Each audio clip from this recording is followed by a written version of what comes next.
Good morning to all, welcome to my channel ATSI institute. आज का हमारा topic salary में इंटरेस्ट फ्री लोन और use and sale of movable property है। तो चलिए शुरू करते हैं।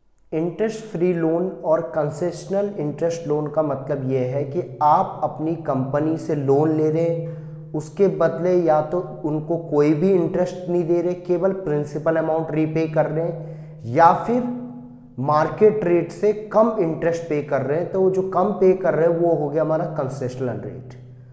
आप बाहर से अगर लोन लेते हैं, मान लीजिए आपको हाउस लोन चाहिए, आपने किसी बैंक से बात की, तो आपने कहा, उन्होंने पूछा कितना चाहिए, आपने कहा 20 लाख, उन्होंने कहा इंटरेस्ट लगेगा 12%। दे तो हम देंगे मगर इंटरेस्ट लेंगे कितना, 12%। आपने यही चीज आपने अपनी कंपनी के अकाउंट डिपार्टमेंट में बात की, तो उन्होंने आपको इंटरेस्ट फ्री लोन दिया, आपको 20 लाख लोन दिया। आपकी सैलरी के बेसिस पे, आपकी पोजीशन के बेसिस पे 20 लाख लोन अलॉट तो कर दिया, मगर आप कोई इंटरेस्ट नहीं दे रहे। आपकी सैलरी से ही वो हर मंथ क्या कर रहे हैं, डिडक्ट करते जा रहे हैं, या फिर इंटरेस्ट रेट आपसे कम ले रहे हैं। कई कंपनीज ये फैसिलिटीज हमें प्रोवाइड करती है, तो उसको क्या बोलते हैं हम, इंटरेस्ट फ्री लोन और कंसेशनल इंटरेस्ट लोन। तो इसमें क्या होता है कि हमें बेनिफिट हो रहा है। तो जैसे मैंने बताया था कि कोई भी अगर कंपनी की तरफ से हमें बेनिफिट हो रहा है, चाहे कैश में चाहे नॉन कैश, तो वो क्या होगा, हमारा टैक्सेबल होगा। ठीक, तो इसका मतलब है कि अगर हमें इंटरेस्ट नहीं देना बैंक कंपनी को, तो जो इंटरेस्ट की अमाउंट है वो क्या होगी, हमारी टैक्सेबल होगी। ठीक, तो इसको हम समझते हैं। Loan is taken from company without interest और concessional rate if loan amount is below 20,000 then nothing is taxable. अगर लोन की अमाउंट 20,000 से कम है तो क्या होगा, टैक्सेबल नहीं होगा। बट अगर उससे ऊपर है तो टैक्सेबल होगा। किस हिसाब से टैक्सेबल होगा, taxable at SBI rate. SBI rate का मतलब स्टेट बैंक ऑफ इंडिया का जो रेट होगा। अगर हाउस लोन लिया हमने, हाउस लोन का रेट स्टेट बैंक का 13% है, तो 13% ही हमारी सैलरी में क्या हो जाएगा, ऐड हो जाएगा। मान लीजिए आपने 10 लाख का लोन लिया है, तो 10 लाख का 13% निकालेंगे हम, तो जो 1,30,000 है ये हमारी सैलरी में क्या हो जाएगा, ऐड हो जाएगा। क्यों, क्योंकि हम इंटरेस्ट तो पे नहीं कर रहे, बट क्या वो टैक्सेबल माना जाएगा। ये माना जाएगा कि हम एक परक्यूजिट, एक फैसिलिटी के तौर पे, सर्विस के तौर पे फायदा उठा रहे, किससे, कंपनी से। ठीक, तो टैक्सेबल हो गया SBI रेट। दूसरा point, interest will be calculated on the maximum outstanding balance of the last date of the month.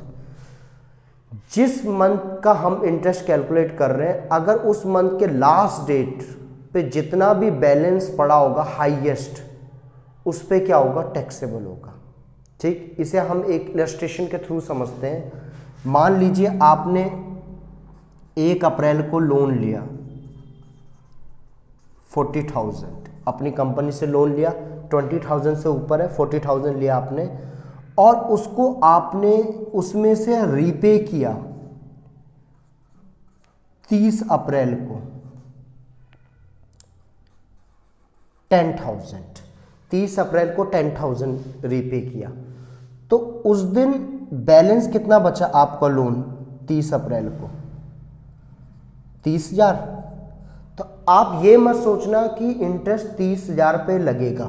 Interest क्या लगेगा, हमारा 40,000 पे ही कैलकुलेट होगा, क्योंकि हमने रीपे कब किया है, 30 तारीख को।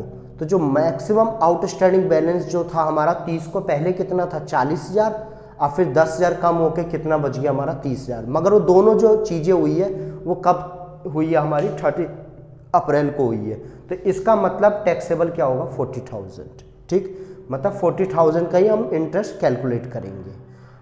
अब अगर मान लीजिए उसने अगर लोन रीपेड किया होता 29 अप्रैल को, तो बैलेंस 30 अप्रैल को कितना बचता, 30,000। एक दिन पहले उसने रीपे कर दिया तो बैलेंस हमारा 30,000 बचा। तो उस केस में जो इंटरेस्ट कैलकुलेट करेंगे हम 30,000 पे करेंगे, जितना भी हमारा क्या होगा, इंटरेस्ट होगा, इंटू 1/12। ठीक, अगला जो पॉइंट है हमारा aggregate value of loan is about 20,000 then fully taxable. जो अभी हमने पॉइंट देखा था कि अगर लोन 20,000 से कम है तो क्या होगा, कुछ भी टैक्सेबल नहीं होगा। मगर एग्रीगेट जो हमने टोटल लोन लिया है उसकी वैल्यू अगर 20,000 से कम है तो कुछ भी टैक्सेबल नहीं होगा। अगर लोन की वैल्यू 20,000 से ऊपर है तो क्या हो जाएगा, टैक्सेबल। मान लीजिए हमने कंपनी से 2 लोन ले रखे हैं, एक 15,000 का है, एक हमारा 20,000 का है। एग्रीगेट कितना हो गया, 35,000। तो क्या होगा, ये फुली टैक्सेबल हो जाएगा। मान हम पे करते रह रहे हैं, अभी हमारे पास लोन कितना बचा हुआ है, 5,000। तो इसका मतलब ये नहीं है कि 5,000 20,000 से कम है तो ये टैक्सेबल नहीं होगा, ये फुली टैक्सेबल होगा, क्योंकि एग्रीगेट जो हमने लोन लिया है उसकी वैल्यू कितने से ऊपर है, 20,000 से ऊपर। जो लोन लिया अगर उसकी वैल्यू 20,000 से ऊपर, आप रीपे करते करते अगर 5,000 भी बच रही है तब भी 5,000 क्या होगा, टैक्स। अब हमारा नेक्स्ट पॉइंट ये है कि अगर हमने लोन लिया है मेडिकल पर्पस के लिए तो उस पे जितना भी इंटरेस्ट लग रहा है वो क्या होगा, फुली क्या होगा, एग्जेम्प्ट होगा, मतलब कुछ भी टैक्सेबल नहीं होगा। मेडिकल पर्पस किसके लिए, स्पेसिफाइड डिजीज के लिए, वो क्वेश्चन में गिवन होगी जैसे एड्स, कैंसर वगैरह, तो उस पर कुछ भी इंटरेस्ट क्या नहीं होगा, टैक्सेबल नहीं होगा। ठीक, अगर कंपनी ने हमें इंटरेस्ट फ्री लोन दिया है। अब हम देखते हैं कि इंटरेस्ट कैसे चार्जेबल होता है, हमारा कितना चार्जेबल होता है, एक इलस्ट्रेशन के थ्रू समझते हैं। मान लीजिए आपने लोन लिया है 5 लाख का, SBI का रेट है 10%, कंपनी हमें 0 इंटरेस्ट पे दे रही है, कोई इंटरेस्ट चार्ज नहीं कर रही। लोन रीपेड कर रहे हैं बिगिनिंग ऑफ नेक्स्ट मंथ, हर महीने की पहली तारीख को, मगर नेक्स्ट मंथ से। और कितना रीपे कर रहे हैं, 50,000। लोन लिया हमने 1 जनवरी 2019 को, तो कितना इंटरेस्ट टैक्सेबल होगा इसको समझते हैं। अगर हम इसको समझे तो हमने जनवरी में लोन लिया कितना, 5 लाख, तो अभी पे तो नहीं किया, तो 31 जनवरी को भी कितना रहा, 5 लाख ही रहा। उसके बाद फेब में हमने बिगनिंग में ही हमने कितने दे दिए, 50,000, हर महीने की पहली तारीख को देते हैं, तो 50,000 दे दिए, तो हमारे पास अब कितना बच गया लोन, 4.5 लाख रुपए। ठीक, अब नेक्स्ट मंथ आया हमारा मार्च में कितना बचा हमारे पास बैलेंस, 4 लाख।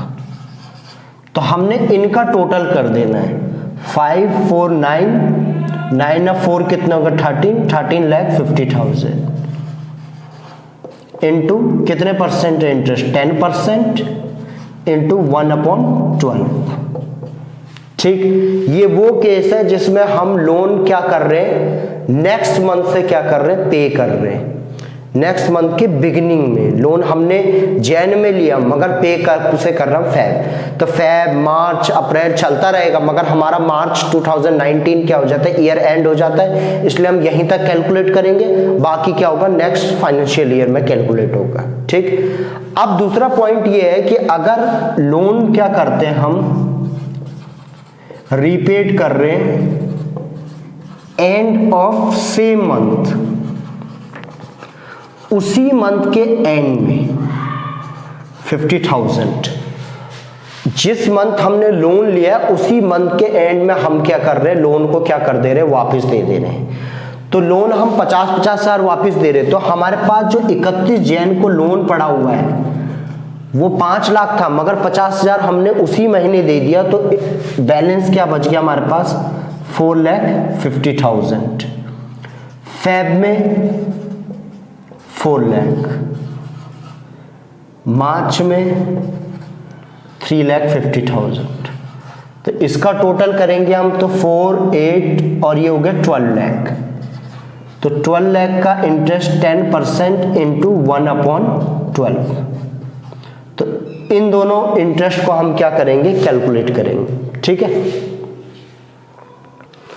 तो हमने इनका इंटरेस्ट कैलकुलेट किया, तो हमारा पहले इंटरेस्ट आ रहा है 11,250, जब हम क्या कर रहे हैं, लोन रीपेड कर रहे हैं कब, नेक्स्ट मंथ के बिगिनिंग से। और अगर हम सेम मंथ से लोन रीपेड कर रहे हैं तो हमारा इंटरेस्ट आ रहा है कितना, 10,000। तो लगभग 1250 का फर्क आ जाता है अगर आप इस महीने में पे करो और या फिर नेक्स्ट मंथ पे पे करो, ठीक, बिगनिंग में। तो दोनों केस आगे समझ। हमने मंथली जो आउटस्टैंडिंग बैलेंस बचता उसके बेसिस पे हम क्या करेंगे, इंटरेस्ट कैलकुलेट करेंगे, और ये जो इंटरेस्ट है ये हमारा इंटरेस्ट फ्री लोन करके सैलरी में क्या हो जाएगा, टैक्सेबल हो जाएगा। ये हमारी एक फैसिलिटी है। अब अगर मान लो कंसेशनल रेट पे दिया, कंसेशनल रेट का मतलब ये है कि एसबीआई का रेट हमारा 10% है, कंपनी ने हमें दिया 6% का, तो भी हमें बेनिफिट हो रहा है कितने का, 4%।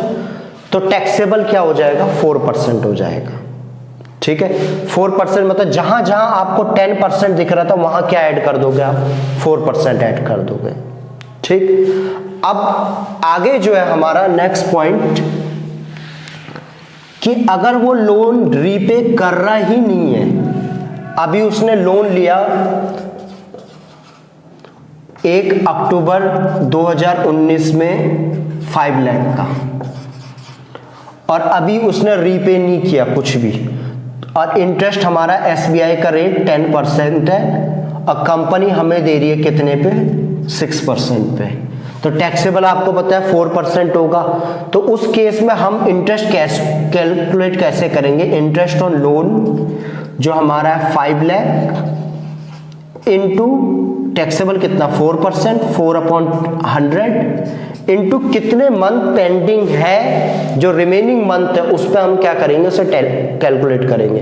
तो आप देखो 1 अक्टूबर को लोन लिया तो अक्टूबर को इंक्लूड करेंगे, अक्टूबर, नवंबर, दिसंबर, जैन, फेब, मार्च, तो 6 महीने के लिए हम क्या करेंगे, इंटरेस्ट को कैलकुलेट करेंगे 6/12 अगर वो लोन रीपेड नहीं कर रहा, और अगर रीपेड कर रहा था तो जो हमारा पिछला केस था उसको हम समझेंगे, ठीक। दोनों केस आगे समझ। अब एक और इंपॉर्टेंट पॉइंट है उसको हम समझते हैं कि मान लीजिए मिस्टर एक्स है, उसने लोन लिया, नॉर्मल छोटा मोटा लोन चाहिए था कंपनी से उसने, तो उसने पर्सनल लोन लिया, पर्सनल लोन लिया 30,000 का। कब लिया उसने, उसने लिया है 30 अप्रैल को, ठीक, और उसका काम निकल गया तो उसने 1 मई को ही क्या कर दिया, पेड कर दिया कंपनी को वापस। केवल 1 दिन के लिए लोन लिया उसने, 30 अप्रैल को जरूरत थी, उसने कंपनी से लोन लिया, अपनी सैलरी से निकलवा लिया एडवांस सैलरी के तौर पे या लोन के तौर पे, उसके बाद उसने अगले दिन उसको क्या कर दिया, रीपे कर दिया 1 दिन के लिए।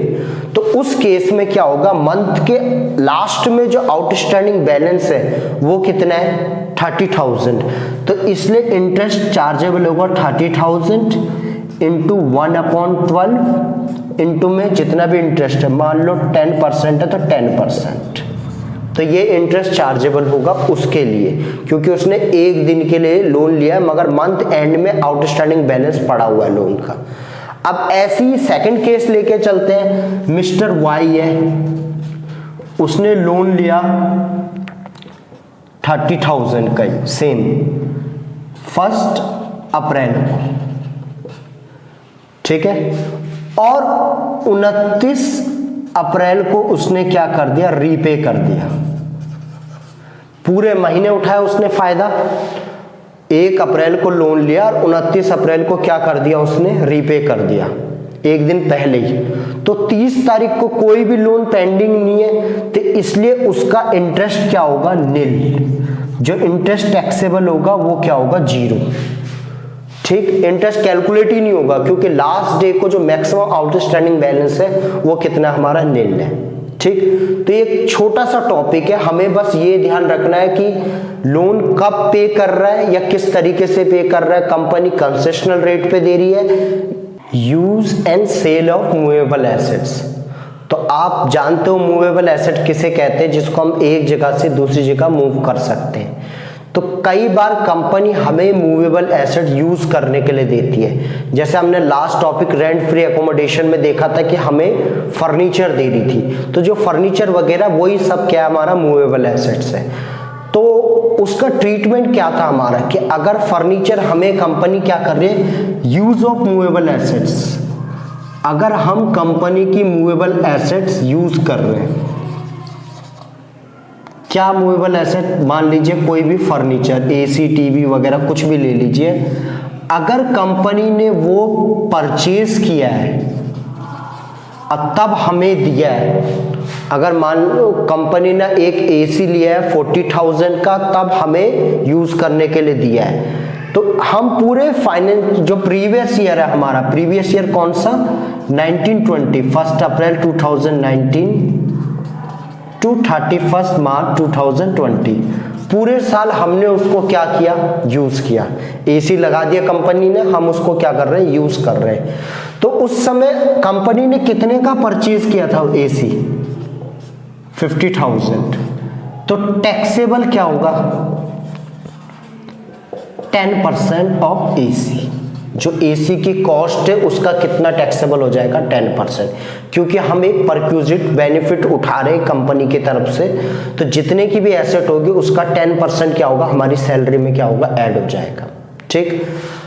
दूसरा पॉइंट है हमारा कि अगर रेंट पे लेके दिया है, और रेंट कौन कर रहा है, पेड बाय कंपनी, एम्प्लॉयर। एक एसी दिया हमें लेके, उसका रेंट जा रहा है हमारा 6,000, कौन दे रही है, कंपनी दे रही है, हमसे कुछ नहीं ले रही। हमारे कमरे में लगा दिया एसी, हम उसको यूज कर रहे हैं, कंपनी क्या कर रही है, उसका रेंट खुद पे कर रही है। तो उस केस में जो रेंट है 6,000, ये फुली टैक्सेबल होगा सैलरी के अंदर। ठीक। फर्स्ट केस समझ गए आप कि 10% एसी का, और बाकी क्या, अगर यूज कर रहे हैं और वो चीज रेंट पे है तो क्या होगा, रेंट क्या होगा, टैक्सेबल होगा। ठीक। अब एक चीज और है कि अगर कंपनी ने हमें लैपटॉप या कंप्यूटर दिया तो टैक्सेबल क्या होगा, लैपटॉप या कंप्यूटर या उससे रिलेटेड कोई एसेसरीज दी है, तो ये कंपनी हमें क्यों देगी, अपने काम के लिए, ताकि हम क्या करें, घर पे बैठ के भी उनका काम करते रहे। तो अगर कंपनी लैपटॉप और कंप्यूटर आपको दे रही है, उससे रिलेटेड कोई एसेसरीज दे रही है, तो टैक्सेबल क्या होगा, नील, कुछ भी टैक्सेबल नहीं होगा, कुछ भी नील होगा टैक्सेबल। किस केस में, लैपटॉप और कंप्यूटर्स। इसके अलावा अगर कोई अदर एसेट दे रही है, तो अदर एसेट्स कुछ भी दे रही है, 10% टैक्सेबल।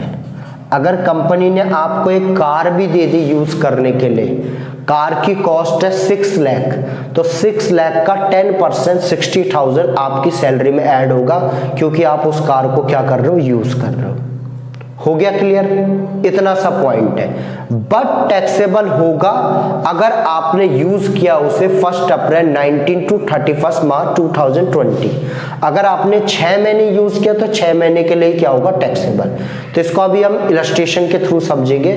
पहले एक पॉइंट और समझ लेते हैं, सेल ऑफ मूवेबल एसेट। इसका मतलब यह है कि कई बार कंपनी से हम ओल्ड एसेट परचेज कर लेते हैं, मतलब है कि ओल्ड मूवेबल एसेट है, कंपनी बाहर बेचने से अच्छा अपने वर्करों को ही सोल्ड कर देती है। लैपटॉप था, आपने कंपनी से परचेज कर लिया, या कार थी, कंपनी से आपने परचेज कर ली, तो आपको मार्केट रेट से सस्ते में भी मिल जाती है और कंपनी के पास पैसे आ जाते हैं और वो नई एसेट्स को परचेज कर सकती है। तो इसको क्या कहते हैं हम, सेल ऑफ मूवेबल एसेट्स। तो ये भी अगर बेनिफिट हो रहा है इस पे आपको, तो ये भी क्या होगा, टैक्सेबल होगा। तो इस पॉइंट को समझते हैं हम, सेल ऑफ मूवेबल एसेट्स। तो इसको हम इस चार्ट के हिसाब से समझते हैं कि अगर आपने कंपनी से लैपटॉप या कोई कंप्यूटर परचेज कर लिया है, कंपनी ने आपको ही मार्केट रेट से क्या कम रेट पे या जैसे भी है पुराना कंप्यूटर जो है सोल्ड कर दिया, लैपटॉप सोल्ड कर दिया, तो कितना टैक्सेबल होगा उस पे डेप्रिसिएशन लगेगा 50% per annum. Return down value method से जो बचेगा बैलेंस वो आपकी सैलरी में ऐड हो जाएगा और टैक्सेबल होगा, but complete year complete year का ध्यान रखना है आपने यहाँ पे। कंप्लीट ईयर का मतलब है 365 दिन। अगर मान लो लैपटॉप आपका 4 साल 6 महीने चला तो आपने 4 साल का डेप्शन लगाना है 50% रिटर्न डाउन वैल्यू मेथड से। जो बच गया बैलेंस वो आपकी सैलरी में क्या हो जाएगा, ऐड हो जाएगा। ठीक, इसको अभी जैसे मान लीजिए आपने एक कंप्यूटर लिया, 2 साल चलाया, वो 60,000 उसकी कॉस्ट थी, 60,000 पे 50% डेप्शन लगा रिटर्न डाउन से, कितना 30,000 बच गया, कितना 30,000। सेकेंड ईयर भी 50% 30,000 का बच गया 15,000। तो ये 15,000 टैक्सेबल है अगर आपने उसको कंपनी से फ्री में उठा लिया तो, फ्री में मिला तो। और अगर आपने कुछ पे किया है, आपने दिए कंपनी को कितने 5,000 रुपए उस लैपटॉप के लिए, तो आपको कितने का फायदा हुआ 10,000 का। तो ये 10,000 है, ये क्या होगा हमारे लिए, क्या होगा, टैक्सेबल होगा। ठीक, जो बैलेंस अमाउंट है वो क्या होगी, टैक्सेबल। तो ये ध्यान रखना है कि कंप्लीट ईयर अगर 4 साल 11 महीने भी चल रही है, एक दिन भी कम चल रहा है, तो उस ईयर का हम डेप्शन कैलकुलेट नहीं करेंगे, कंप्लीट ईयर का हम डेप्शन कैलकुलेट करेंगे। तो उसको अभी हम एक इलस्ट्रेशन में समझेंगे ताकि अच्छे से समझ आ जाए। तो लैपटॉप और कंप्यूटर ले रहे तो 50% depreciation return down value method से। ठीक, डिमिनिशिंग बैलेंस मेथड जो होता है हमारा। कार और अदर व्हीकल, अगर कार वगैरह ले रहे हो आप कंपनी से, पुरानी कार आपने कंपनी से खरीद ली या दे दी उन्होंने, तो उस केस में डेप्शन लगेगा उस पर 20%, किस मेथड से, रिटर्न डाउन से। ठीक, और इसके अलावा अगर कोई अदर एसेट्स आपने परचेज की कंपनी से, कोई भी एसेट्स, फर्नीचर, सोफा, कुछ भी लिया आपने, तो उस केस में 10% डेप्रिसिएशन लगेगा पर एनम कंप्लीट ईयर का। बट ये डेप्शन लगेगा स्ट्रेट लाइन मेथड से। किस मेथड से, straight line, original cost method. जो बचेगा बैलेंस वो क्या होगा हमारा, टैक्सेबल होगा। ठीक, जो बचेगा बैलेंस वो टैक्सेबल होगा। मगर इन तीनों पॉइंट में जब भी सेल की बात आएगी तो हमने ध्यान रखना कंप्लीट ईयर, एक दिन भी क्या ना हो, कम ना हो। तो अब हम एक इलस्ट्रेशन लेते हैं जिसमें हम यूज भी लेंगे, सेल भी लेंगे, और उसके थ्रू आपको प्रॉपर ये समझ आ जाएगा। इस इलस्ट्रेशन को समझते हैं, इससे क्या होगा कि आपके सारे डाउट जो आज के क्लास में हमने देखे वो क्लियर हो जाएंगे। एक पर्सन है मिस्टर एक्स, उसकी बेसिक सैलरी है 30,000 पर मंथ। असेसमेंट ईयर जो हमारा प्रीवियस ईयर है उसको हम 1920 लेके चलेंगे। डीए उसका 5,000 है पर मंथ। मेडिकल अलाउंस है। लोन उसने कंपनी से लिया 5 लाख। कब लिया, जुलाई में 2019 में। और कुछ भी इंटरेस्ट नहीं ले रही कंपनी। एसबीआई का रेट उसमें क्या है, 10% है। लोन उसने रीपे किया नहीं है। अब जो 2 पॉइंट है, he is using company car bought on 1 अप्रैल 2015। तो 2015 में कंपनी की कार उसने क्या कर रहा है, यूज कर रहा है। 2015 में कंपनी ने 10 लाख में खरीदी थी, तब से वही चला रहा है, उसे कंपनी ने उसे दे दी। आज उसने 31 दिसंबर 2019 को कंपनी से कार परचेज कर ली 1.5 लाख रुपए में, 1,50,000।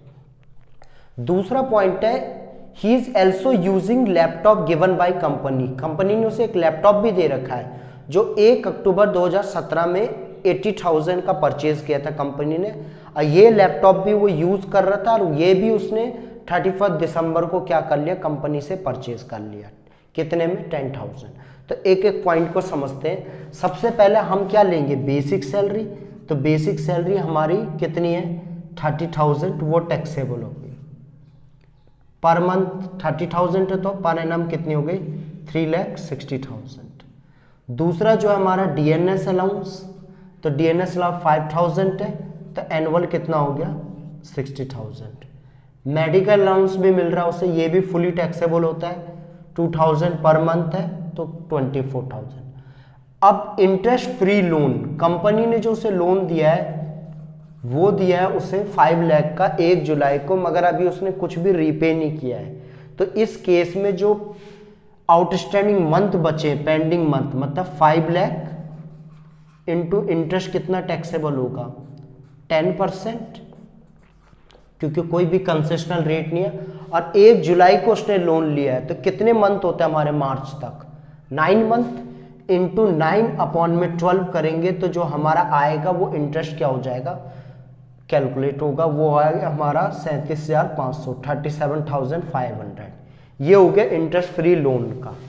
ठीक, अब देखो आप, उसने कंपनी की कार यूज की है 1 अप्रैल 2015 से, जब से कंपनी ने कार खरीदी है वही चला रहा है, मगर हमारा ईयर कौन सा है? देखो, यूज ऑफ कार अगर हम पॉइंट निकाल रहे हैं, यूज ऑफ कार अगर पॉइंट देख रहे हैं, तो उसमें हमने ये देखना है कि हमने अपने ईयर में 1920 में कितना यूज किया है। वो पिछले साल यूज कर रहा होगा 15, 16, 16, 17 उसने यूज किया होगा, तो उन ईयर में टैक्सेबल हुआ होगा, मगर यूज करते वक्त हमने ये देखना है कि 1920 में कितना यूज किया। उसने कंपनी से कार खरीद ली है वापस कितने में?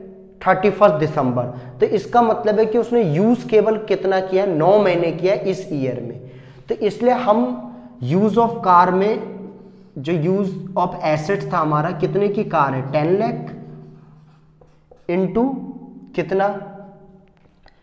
10% यूज ऑफ कार में कैलकुलेट करते हैं तो 1 लाख आता है, बट उसने 31 दिसंबर 19 में कंपनी से परचेज कर ली, इसलिए यूज ऑफ कार में कितने मंथ के लिए हम कैलकुलेट करेंगे? 9 मंथ के लिए। तो 10 लाख का 10%, 1 लाख का 9 मंथ के लिए करेंगे तो कितना टैक्सेबल होगा? 75,000।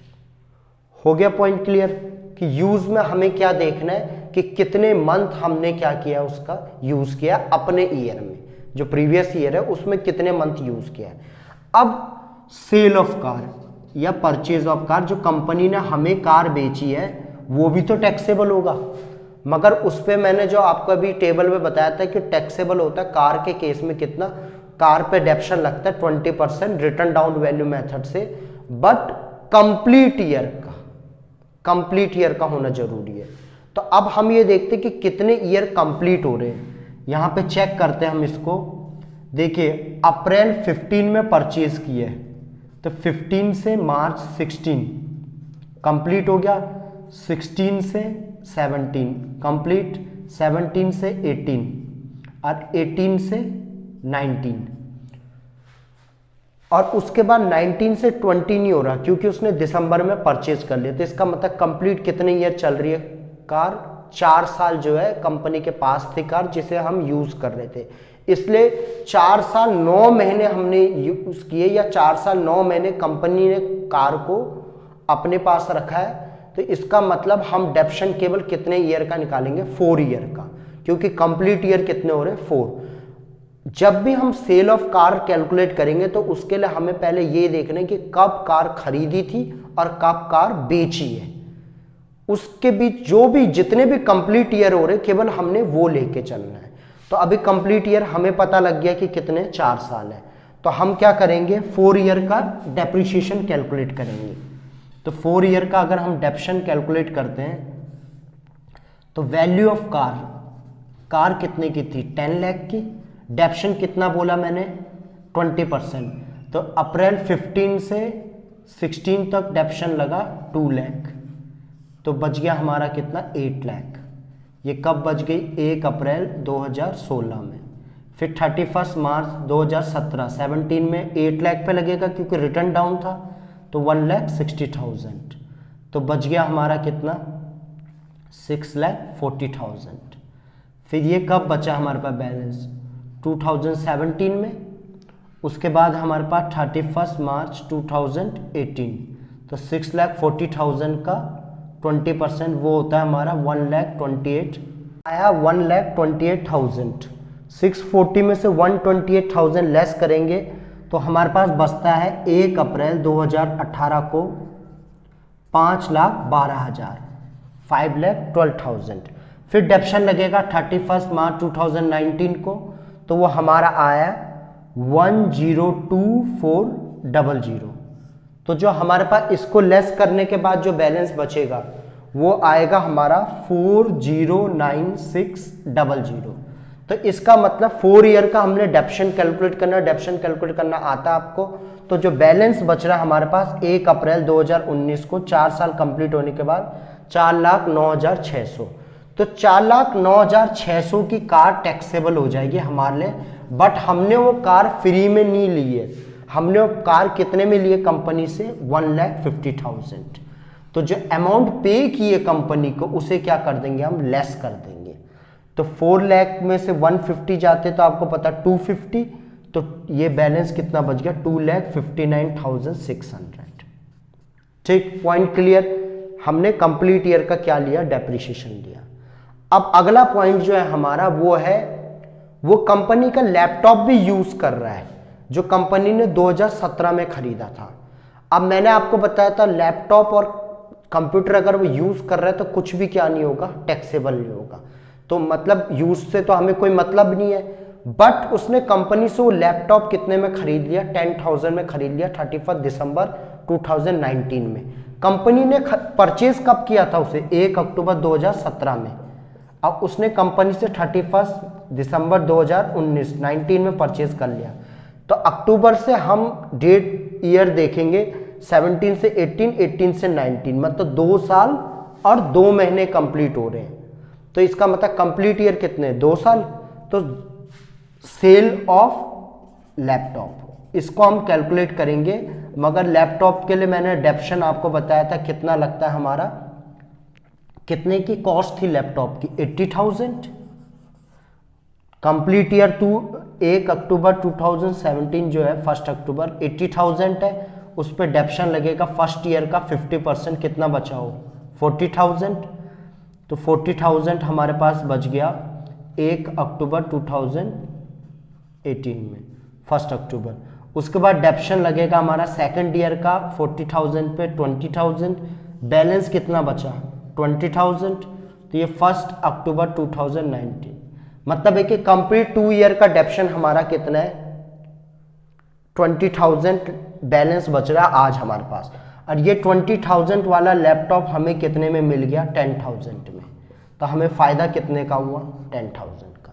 ठीक, तो समझ गए ना, 2 साल का डेप्शन लगेगा इस पे, क्योंकि कंप्लीट ईयर 2 हो रहे हैं और हमने इसको यूज किया, मगर यूज ऑफ कंप्यूटर लैपटॉप क्या होता है, एग्जेम्प्ट होता है। अब इनको टोटल कर देंगे तो जो हमारी टोटल आएगी वो क्या होगी, हमारी ग्रॉस सेल। आई होप आपको ये दोनों टॉपिक क्लियर हो गए होंगे। वीडियो थोड़ा लंबा हो गया क्योंकि दोनों टॉपिक हमारे इंपॉर्टेंट थे और उनको इलस्ट्रेशन के साथ समझना जरूरी था। अगर आप इस वीडियो को 1-2 बार रिपीट करके देखेंगे तो आपके इन दोनों टॉपिक से रिलेटेड डाउट क्लियर हो जाएंगे। मिलते हैं हम नेक्स्ट वीडियो में, तब तक हमेशा की तरह रिक्वेस्ट है, जो हमारे न्यू यूजर्स है प्लीज़ इस चैनल को सब्सक्राइब कीजिए, और जो हमारे अपने यूजर्स हैं उनसे रिक्वेस्ट है कि वह आप इस वीडियो को आगे शेयर कीजिए, लाइक कीजिए। मिलते नेक्स्ट क्लास में।